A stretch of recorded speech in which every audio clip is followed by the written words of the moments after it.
여러분은 비밀 연애 해보신 적 있습니까? 비밀 연애. 네. 이곳저곳에서 네. 부인하는 있습니다. 정말 없었는지는 잘 모르겠지만 회사나 뭐 학교 혹은 교회에서 이제 다른 사람들이 눈치채지 못하게 이제 몰래 연애하는 것을 비밀 연애라고 하는데, 비밀 연애하는 많은 이유들이 있겠지만 헤어져도 아무런 타격을 받지 못한다, 않는다. 그래서 마음껏 만날 수 있고 마음껏 헤어질 수 있다라는 어떤 장점을 가지고 있어서 많은 사람들이 이제 비밀 연애를 이제 많이 한다라고 이야기하는데, 오늘 본문에 등장하는 이제 아리마대 요셉이 사실은 예수님과 이제 비밀 연애를 했었던 사람 중에 한 명입니다. 이따 본문을 이제 보면서 같이 그가 어떤 비밀 연애를 했는지 우리가 살펴보게 되겠지만, 어쨌든 그도 이제 산헤드린 공회의 회원이었기 때문에 어쨌든 겉으로 드러내놓고 예수님의 제자라고 이야기하기에는 조금 잃을 것이 많았던 사람이었기 때문에 어쩔 수 없이 그가 선택했던 것이 이제 비밀 연애. 예수님 마음으로는 예수님을 존경하고 예수님을 따르지만 겉으로는 드러낼 수 없는 상황 가운데 있었던 모습들이 이제 아리마대 사람 요셉이었는데, 어쨌든 그의 이야기를 통해서 과연 비밀 연애의 장점 무엇인가, 단점은 무엇인가, 어떻게 극복할 수 있는가. 사실 오늘 제목을 비밀 연애로 잡았으면 유튜브 조회수가 굉장히 많이 나왔을 텐데 조회수로 낚을 수는 없었기 때문에 그럼 썸네일도 막 그런 비슷한 그걸 썼어야 되기 때문에 그럴 수는 없고, 어쨌든 그런 관점에서 우리가 함께 보면 좋을 것 같습니다. 더불어서 우리가 지금 예수님과 비밀 연애를 하고 있는 건 아닌가. 혹시 여러분들의 주변에서는 여러분들이 예수님을 뜨겁게 사랑하고 있는 거를 잘 알고 있는가? 티가 나는가? 혹은 이렇게 드러내놓고 있는가? 이것들을 잘 생각해 보면서 오늘 본문을 봤으면 좋겠습니다. 우린 지난주까지 이제 예수님이 십자가에서 이제 빌라도에게 고난을 받으시고 십자가에서 못 박히셔서 죽음에 이른 장면을 3주 동안 살펴보면서 십자가의 의미가 무엇인가에 대해서 함께 살펴보았습니다. 십자가는 하나님 나라의 완성이었고, 우리가 이 땅에서 하나님 나라를 살아갈 수 있도록 만들어주는 어떤 열쇠 같은 역할이 이제 십자가였다라는 거죠. 그러면서 동시에 이제 하나님께서 자기 아들을 아끼지 않고 우리 가운데 주셨기 때문에 우리가 하나님의 자녀로서 하나님 나라를 이 땅 가운데 살아갈 수 있도록 하나님께서 우리의 아버지가 되시고 우리에게 필요한 모든 것들을 공급해 주시기 때문에 우리가 두려워할 일들이 없고 염려할 것이 없고 하나님의 자녀답게 살아가면 된다라는 이야기들을 우리가 함께 나눴었습니다. 오늘은 우리가 예배 시간마다 고백하는 사도신경의 한 장면이죠. 장사된 지 사흘 만에라는 그 부분을 우리가 함께 보려고 하는데, 예수님의 십자가와 그리고 십자가에서 죽음과 부활 사이에 이 부분들이 들어있지 않습니까?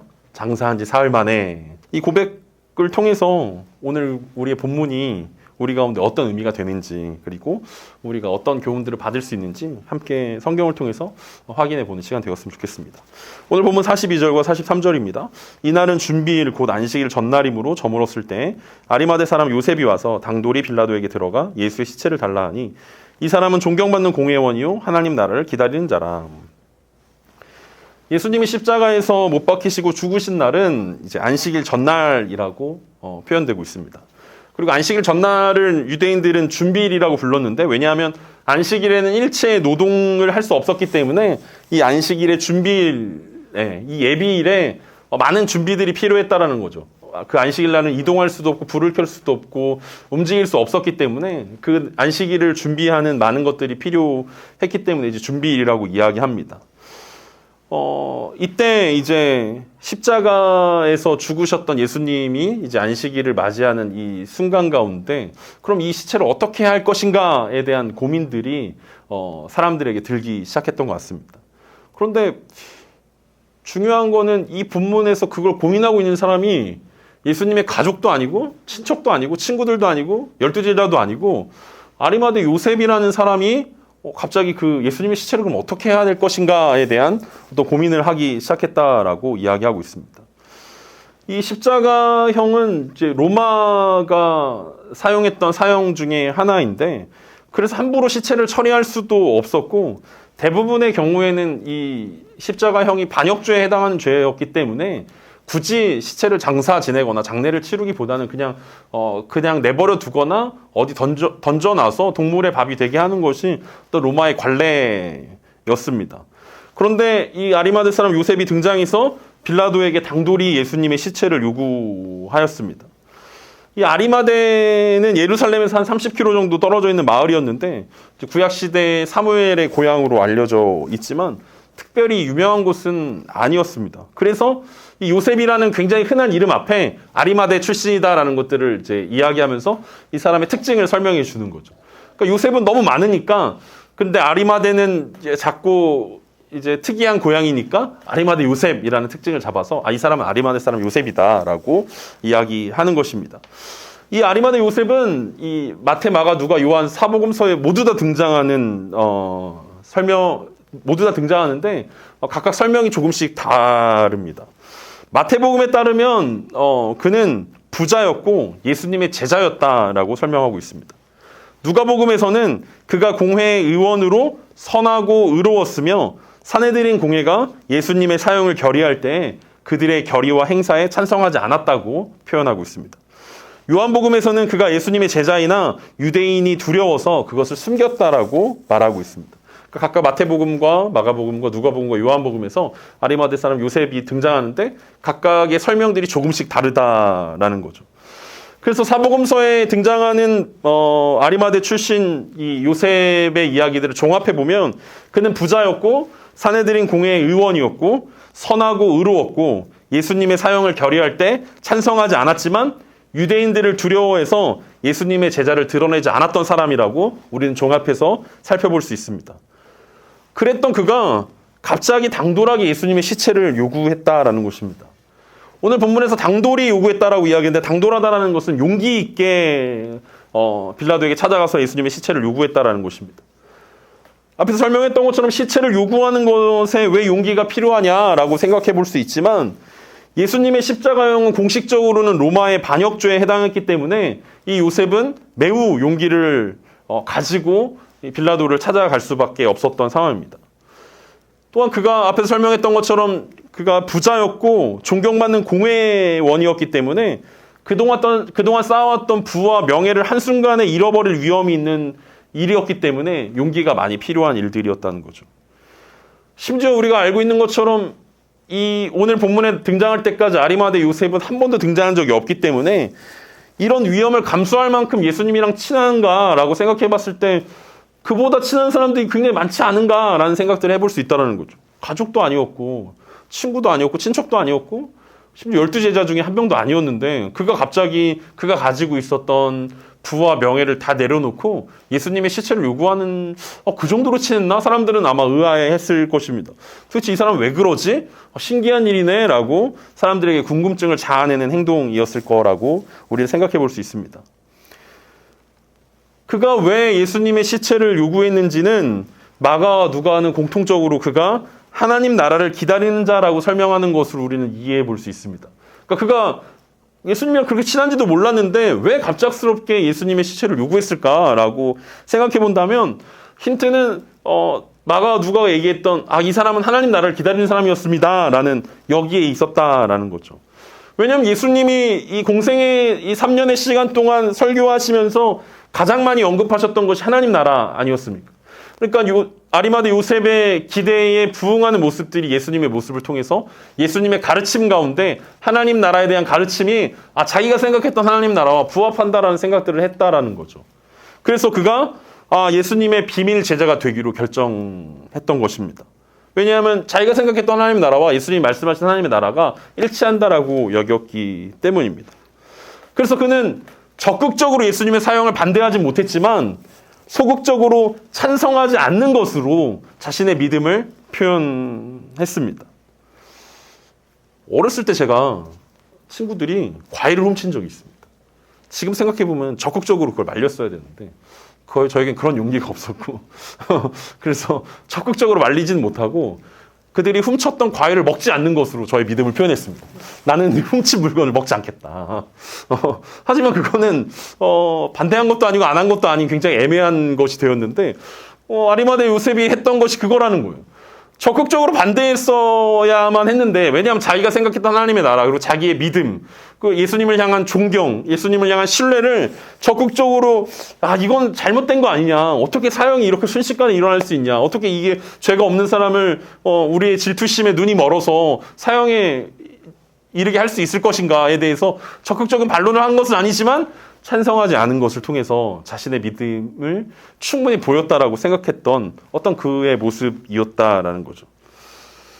당시 산헤드린 공회 회원은 70명이었는데 존경받지 못하던 사람들도 꽤 있지 않았을까라는 생각들을 할 수 있을 것 같습니다. 왜냐하면 예수님이 주로 이 예루살렘에서 종교 지도자들을 상대하셨고 대제사장과 서기관들과 바리새인들을 향하여서 늘 회칠한 무덤이라고 이야기하셨던 것이 비단 예수님만의 의견이 아니라 아마 다른 그 이스라엘 백성들도 그 종교 지도자들을 보면서 그렇게 생각했을 거라는 거죠. 말로는 뭐 하나님 사랑, 뭐 이웃 사랑 뭐 이렇게 얘기하지만 실제로는 자신들의 이익을 위해서 하나님을 팔고 어떤 율법을 팔고 자신들의 목적과 유익을 위해 살아가고 있는 종교 지도자들을 향해서 많은 백성들이 존경보다는 위선자야. 저 사람들은 자신들의 명예와 부를 위해서 하나님을 팔아먹는 사람들이야 라고 생각했었을 수도 있지만 뭐 정확히는 모르지만 어쨌든 아리마대 사람 요셉은 그런 비판과 그런 평판에서 훨씬 더 존경받는 사람이었다라는 거죠. 위선자라는 사람들의 어떤 비난에서 굉장히 멀리 떨어져 있는 칭찬과 존경을 받는 사람이었습니다. 그래서 이런 보통 사람들과는 다른 믿음을 가지고 있고 보통 산헤드린 공회의 어떤 회원들과는 다른 신앙의 모습 그리고 삶의 모습 어떤 인격들을 가지고 있었던 사람이었다라고 우리는 생각해 볼 수 있습니다.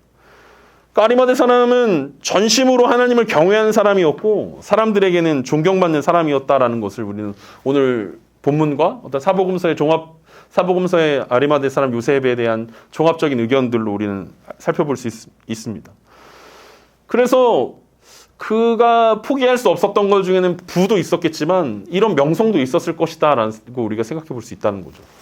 왜냐하면 다른 산헤드린 공회의 종교 지도자들과는 다르게 사람들로부터 진심으로 존경받는 사람이었고 하나님을 두려워했기 때문에 선하고 의롭다라는 칭찬을 받을 수 있었던 사람이었다라는 거죠. 그래서 마음으로는 예수님을 따르지만 적극적으로는 그것을 표현할 수 없는, 그래서 우리가 서두에서 얘기했던 것처럼 예수님과 비밀 연애 중이었던 것이 바로 아리마대 사람 요셉이었다라고 이야기할 수 있습니다. 요한복음 3장에 가보면은 예수님께 밤늦게 찾아와서 하나님 나라와 거듭남에 대해서 조용히 질문했던 사람이 있는데 혹시 그 사람 이름 기억나십니까? 네 글자죠. 니고데모. 네, 맞습니다. 네. 정답. 네, 니고데모 아닙니까? 니고데모. 이 니고데모도 마음으로는 예수님을 존경하고 따르지만 사회적인 지위와 명성 때문에 드러내놓고 예수님께 찾아올 수 없었고 드러내놓고 예수님을 따른다라고 할 수 없었기 때문에 밤에 몰래 찾아와서 예수님께 물어보는 거 아닙니까? 예수님, 하나님 나라가 어떤 곳입니까? 하나님 나라에 들어가려면 어떻게 해야 됩니까? 거듭남이라는 게 도대체 무엇입니까? 다시 태어난다는 것이 무엇입니까? 근데 그 니고데모도 이 예수님과 비밀 연애 중이었는데 요셉이 예수님의 시체를 요구할 때 그도 예수님의 장례에 필요한 물품을 가지고 따라 나옵니다. 그러니까 아리마대 요셉이 나온 바로 다음 요한복음 19장 39절에 뭐라고 나오냐면 일찍이 예수께 밤에 찾아왔던 니고데모도 몰약과 침향 섞은 것을 100리트라쯤 가지고 온지라 라고 설명이 되어집니다. 그러니까 예수님과 비밀 연애했던 이 아리마대 사람 요셉과 이 니고데모 둘 다 예수님의 십자가 사건 이후에 자신의 어떤 마음 그리고 자신이 예수님의 제자라는 사실들을 갑작스럽게 드러내기 시작했다라는 거죠. 무엇이 비밀 연애 중이던 이들의 마음을 바꾸게 했을까요? 지난주에는 뜬금없이 예수님의 사형을 집행하던 백부장이 예수님을 향해서 고백한 거 아니었습니까? 그가 하나님의 아들이었습니다 라고 고백했던 것처럼 바로 십자가를 통해서 하나님 나라가 완성되었다라는 것들을 깨달았던 이 백부장 그리고 오늘 본문에 등장하는 아리마대 사람 요셉 그리고 니고데모 이 세 사람 모두가 십자가의 의미들을 제대로 경험하고 깨닫게 된 이후에 그들은 이제 우리가 더 이상 우리의 믿음과 우리의 신앙과 이런 것들을 숨길 필요가 없구나. 이제는 정말 드러내놓고 예수님이 그런 분이다라는 것들을 이야기해야 한다라는 사실들을 알게 되었다라는 것입니다. 그래서 지난주에 백부장이 예수님의 죽음 이후에 예수님을 하나님의 아들이라고 고백했던 것처럼 예수님의 십자가를 통해서 오늘 요셉은 그가 기다리고 있었던, 그가 갈망하고 고대했던 하나님의 나라가 마침내 예수님의 죽음을 통해서 이 땅 가운데 임하게 되었다는 것을 깨닫게 되었다는 것입니다. 그리고 그가 이것을 깨달았을 때 더 이상 그가 쌓아왔던 어떤 부와 명예를 버리고 당당하게 빌라도를 찾아갈 수 있게 되었다는 것입니다. 로마의 반역죄를 지고 십자가에 달리신 예수님의 장례를 요구하는 것은 정신나간 일이었습니다. 왜냐하면 베드로가 이 불을 쬐면서 여종의 질문 가운데 화를 내며 저주하며 떠났던 사건들을 기억한다면 그 시체를 요구한다는 것 자체가 예수님과 같은 당이라는 이야기고 똑같은 반역죄를 짓고 있는 한 당원이다라고 생각할 수밖에 없기 때문에 그렇게 오해하기 쉽기 때문에 당연히 그것을 요구하는 것은 어려운 일들이었다라는 거죠. 근데 뭐 우리가 아리마다에서는 요셉이 높은 사람이었고 또 빌라도와 친분이 있었고 그래서 뭐 되면 좋고 안 되면 말고 이런 식으로 가지 않았을까 생각해 볼 수 있지만 사실은 이런 엄중한 상황이었기 때문에 요셉이 빌라도에게 찾아가서 예수님의 시체를 요구하는 것은 되면 좋고 안 되면 말고 식의 접근이 아니라 돼도 망하고 안 되면 완전히 망하는 일이었다라는 거죠. 이 시점에 예수님의 시체를 요구한다라는 것은 완전 망하기 일보 직전의 상황일 거라는 거죠. 그래서 그가 열의 9은 아마 거절하지 않을까? 그리고 나에게 큰일이 일어나지 않을까? 라는 생각을 가지고 빌라도를 찾아갔을 거라고 생각해 볼 수 있을 것입니다. 당연히 거절할 거겠지만 그래도 내가 지금 여기서 가만히 있을 수는 없다. 내가 침묵할 수 없다. 내가 나아가야 된다. 십자가의 은혜가 십자가가 완성한 하나님의 나라가 그에게 당당함, 그 용기를 주었다라고 이야기할 수 있습니다. 구약 성경에 보면 풀무불 앞에서 다니엘의 세 친구가 그리 아니하실지라도를 외치면서 왕 앞에 섰던 것들을 우리는 기억합니다. 또 다른 구약 성경에 왕이 부르지 않았을 때의 죽음을 무릅쓰고 왕에게 찾아갔던 에스더의 모습들도 기억합니다. 그때 에스더가 뭐라고 이야기하면서 갔습니까? 죽으면 죽으리라라고 이야기하면서 왕 앞에 찾아가지 않았습니까?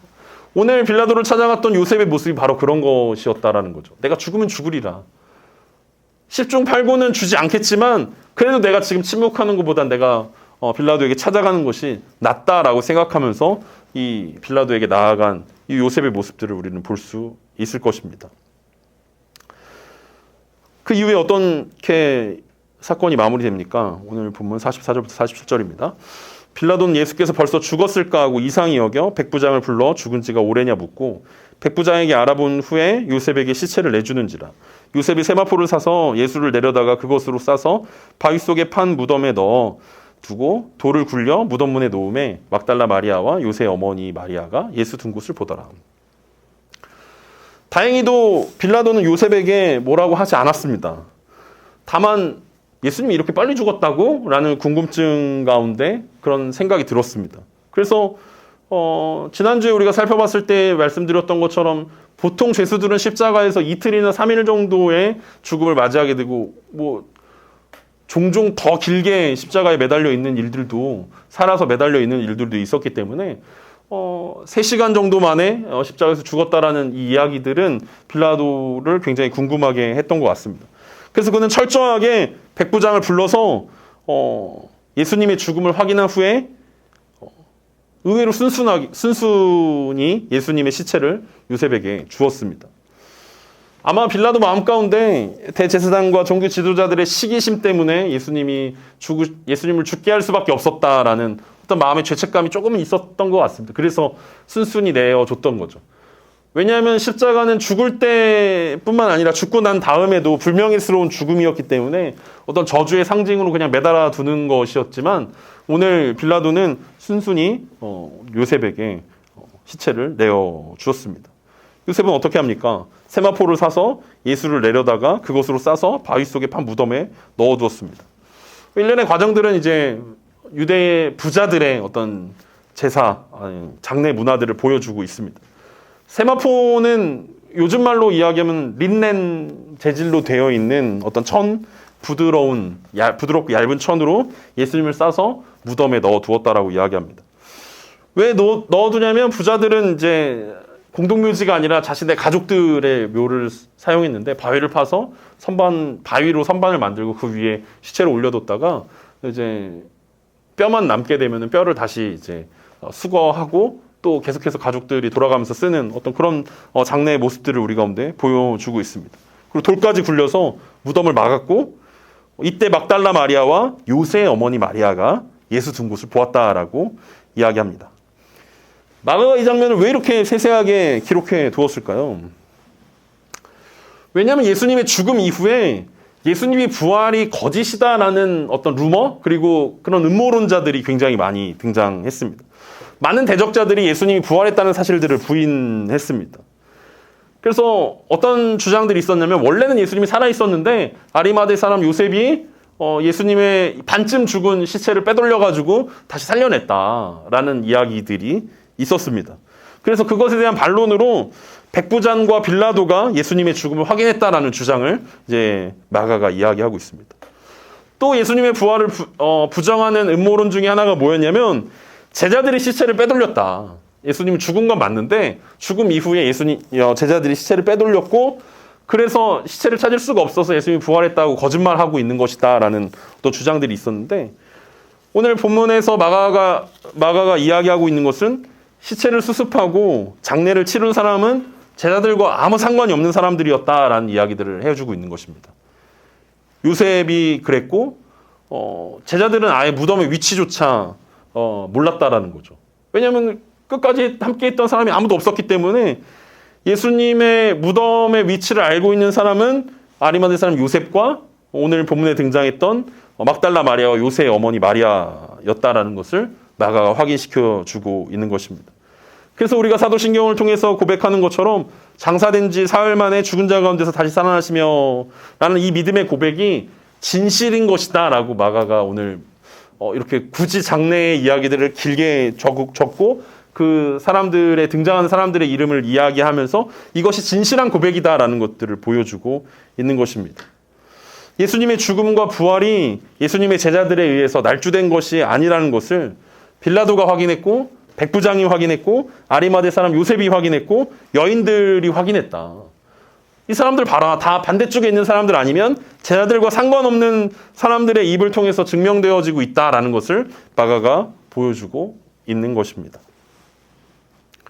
여기까지가 오늘 본문의 내용입니다. 이것이 장사된 지 사흘 만에 해당하는 부분을 마가가 그리고 있는 것입니다. 오늘 우리가 함께 살펴본 아리마대 요셉을 통해서 우리는 하나님 나라를 기다리는 삶이 조용히 자신의 믿음을 지키는 것이 아니라는 것을 함께 살펴볼 수 있었습니다. 적극적으로 믿고 그 믿음을 표현하고 말씀에 순종하는 것이 하나님 나라를 기다리는 것이고 하나님 나라를 꿈꾸는 것이다 라고 이해할 수 있을 것입니다. 이 아리마대 사람 요셉은 하나님 나라와 상관없이 꽤 괜찮은 인생을 살아왔던 사람이었습니다. 그는 사람들에게 선하다라는 평가를 받았고 의롭다라는 평가를 받았고 사람들에게 칭찬을 받는 삶들을 살아왔었습니다. 하지만 그것으로는 무언가 부족하다 그리고 부족했다라는 것들을 그도 알고 있었던 것 같습니다. 그리고 예수님을 향한 믿음을 드러내지 않고 조용히 삶 속에서 선하고 의롭고 칭찬받는 것이 중요하다라고 생각했다라고 우리는 이해할 수 있습니다. 오늘날 우리도 그렇지 않습니까? 굳이 내가 신앙인이라는 것을 드러내기보다는 삶 속에서 은연중에 우리의 착함과 선한 행실과 어떤 의로움으로 하나님께 영광을 올리고 사람들에게 어떤 선한 영향력들을 끼치는 것을 통해서 어떤 내가 그리스도인이라는 것을 드러내는 것보다 그런 게 훨씬 더 중요한 거 아니냐라는 이야기들을 할 때가 많이 있습니다. 무엇이 옳으냐를 두고 이야기하는 것이 아니라 은연중에 우리도 아리마대 사람 요셉처럼 이 예수님과 비밀 연애를 즐기려는 마음들이 우리 마음 가운데 있다라는 것들을 표현하는 것입니다. 아리마대 사람 요셉이 십자가를 이해하게 되었을 때 그리고 십자가를 그가 경험했을 때 그는 이전과는 다르게 하나님 나라를 꿈꿀 수 있었습니다. 예수님께서 마태복음 6장 33절에서 우리가 좋아하는 말씀 아닙니까? 너희는 먼저 그의 나라와 의를 구하라 라는 이 말씀을 우리가 기억했던 것처럼 아마 아리마대 사람 요셉도 이 말씀들을 사랑했고 기억했을 것입니다. 왜냐하면 그가 예수의 은밀한 제자였기 때문입니다. 근데 우리가 이 말씀을 좋아하고 사랑하는 것처럼 먼저 그의 나라와 의를 구하라. 그리하면 이 모든 것들을 너희에게 더하시리라는 이 말씀을 좋아하는 이유 중에 하나는 무엇입니까? 우리는 먼저라는 말에 꽂혀 있어서 아닙니까? 하나님의 나라를 먼저 구하고 나중에 내 나라를 구해야 되는 거구나. 하나님의 나라를 먼저 구하면 나중에 내 나라를 세우게 되고 나중에 내 나라가 형통해지게 되는 것이구나. 우리는 이렇게 해석할 때가 많지 않습니까? 그래서 우리가 하는 것이 무엇입니까? 내가 먼저 기도해야지. 먼저 헌금 내야지. 먼저 말씀을 보고 먼저 교회 일을 하고 난 다음에 내 생업을 하고 내 취미를 하면 괜찮은 거구나. 이것이 바로 오늘 본문에 등장한 아리마대 사람 요셉의 삶이었고 그의 믿음이었다라는 것입니다. 그의 인생이 그랬다라는 거예요. 먼저 하나님의 나라를 구했으니까 나머지는 내 인생을 살 수 있겠구나. 내가 마음으로 조용히 예수님을 따르고 마음으로 조용히 예수님의 가르침을 삶으로 적용해서 내가 선하고 착하고 의로운 삶들을 살아내고 적극적으로 예수님의 죽음을 막지는 못했지만 내가 그래도 예수님의 제자지. 그래도 내가 하나님의 나라를 기다리는 사람이지 라고 살아가다 보면 자연스럽게 부도 따라오고 명예도 따라오고 칭찬도 따라오고 사람들도 따라오는, 그래서 소위 말하는 꽤 괜찮은 그리스도인의 모습을 이 아리마대 사람 요셉이 살아간 거 아닙니까? 그런데 예수님께서 말씀하셨던 먼저 그의 나라를 구하라는 것은 단순히 하나님의 일과 사람의 일들을 구별해서 먼저 하나님의 일을 하고 그 다음에 사람의 일을 하라라는 그런 뜻이 아니었다라는 것입니다. 예수님의 십자가는 그동안 그렇게 살아왔던 이 아리마대 사람 요셉의 삶들을 송두리째 바꿔버렸습니다.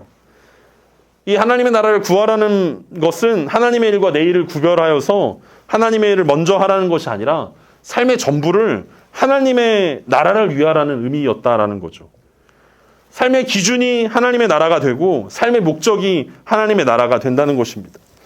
그러니까 우리는 먼저라는 단어를 보면서 우선순위의 문제구나. 하나님의 일이라고 생각하는 것들을 먼저 하고 우선적으로 먼저 해 나가면 나머지 것들은 우리 삶 가운데 자연스럽게 이루어지는 것이구나 라고 생각했는데, 예수님께서 말씀하신 먼저라는 것은 이 모든 것 위에 이 모든 것을 주관하는 가치관이 하나님의 나라여야 한다라는 의미였다라는 거죠. 삶의 기준이 바뀌는 문제였고 삶의 목적이 하나님의 나라가 돼야만 그게 먼저라는 단어에 부합한다라고 이야기할 수 있을 것입니다. 그래서 우리가 이 말씀을 들으면 또 고개가 끄덕여지지 않습니까? 그렇구나. 맞아. 내가 하나님의 일과 내 일을 구별해서 하나님의 일을 먼저 하고, 그래서 말씀 보고 큐티하고 기도하고 이걸 먼저 안 해서 내 삶이 잘 안 되는 거였구나. 내가 이것만 잘하면, 이것만 잘 해놓으면, 내가 먼저 해야 되는 하나님의 일들만 먼저 해놓으면 내 삶이 잘 정돈이 되고 정리가 되고 이 모든 것들을 나에게 더하시겠구나. 내 삶의 문제가 이거였겠구나 라고 생각하는 우리들 가운데 이 말씀은 꽤 그럴듯하게 우리 가운데 들려집니다. 그래서 우리가 고개만 끄덕이고 다시 원래대로 우리의 삶들이 돌아갈까 봐 예수님 마태복음 5장에서 하나님 나라를 꿈꾸는 삶이 무엇인지 자세하게 설명해 두셨습니다. 소위 말하는 팔복이라는 본문입니다. 우리 마태복음 5장 3절에서 10절까지 한번 같이 읽어보도록 하겠습니다. 마태복음 5장 3절에서 10절까지입니다. 우리 같이 읽겠습니다. 심령이 가난한 자는 복이 있나니 천국이 그들의 것이며, 애통하는 자는 복이 있나니 그들이 위로를 받을 것이며, 온유한 자는 복이 있나니 그들이 땅을 기업으로 받을 것이며, 의에 줄이고 목마른 자는 복이 있나니 그들이 배부를 것이며, 긍휼히 여기는 자는 복이 있나니 그들이 긍휼히 여김을 받을 것이며, 마음이 청결한 자는 복이 있나니 그들이 하나님을 볼 것이며, 화평하게 하는 자는 복이 있나니 그들이 하나님의 아들이라 일컬음을 받을 것이며, 의를 위하여 박해를 받는 자는 복이 있나니 천국이 그들의 것임이라. 아멘. 우리가 앞서 살펴본 것처럼 십자가는 백부장의 삶을 완전히 바꿔버렸습니다. 그에 이어서 아리마대 사람 요셉의 삶도 흔들었습니다. 이 요셉은 더 이상 사람들의 칭찬을 구하지 않았고 자신이 쌓았던 부의 안정감을 누리지도 않았습니다.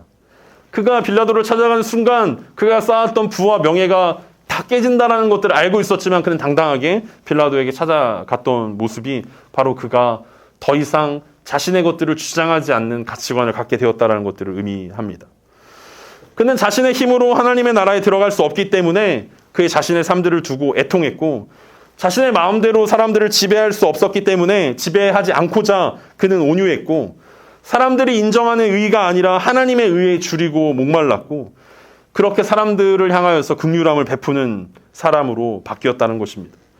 죄를 멀리하도록 마음을 청결하게 하고 사람들이 서로 화평하고 또 하나님과 화평할 수 있도록 중재하였고 무엇보다 예수 그리스도를 위해 박해받는 것들을 선택했던 것이 바로 십자가 이후에 아리마대 사람 요셉의 모습이었다는 것입니다. 한마디로 자신의 권리를 포기하는 삶, 그것이 예수님께서 말씀하신 하나님 나라를 꿈꾸는 삶이고 오늘 우리가 읽었던 팔복의 삶이라고 이해할 수 있을 것입니다. 그러니까 단순히 하나님 나라 일들을 먼저 해라 정도가 아니라 예수님께서 하나님의 나라 일이 무엇인가를 우리 가운데 정리해 주셨다라는 거죠. 심령이 가난하게 사는 거, 화평케 하는 거, 의를 위해서 박해를 받는 것, 이것들이 하나님 나라의 가치관으로 바뀌어진 인생이다라고 우리 가운데 이야기하는 거죠.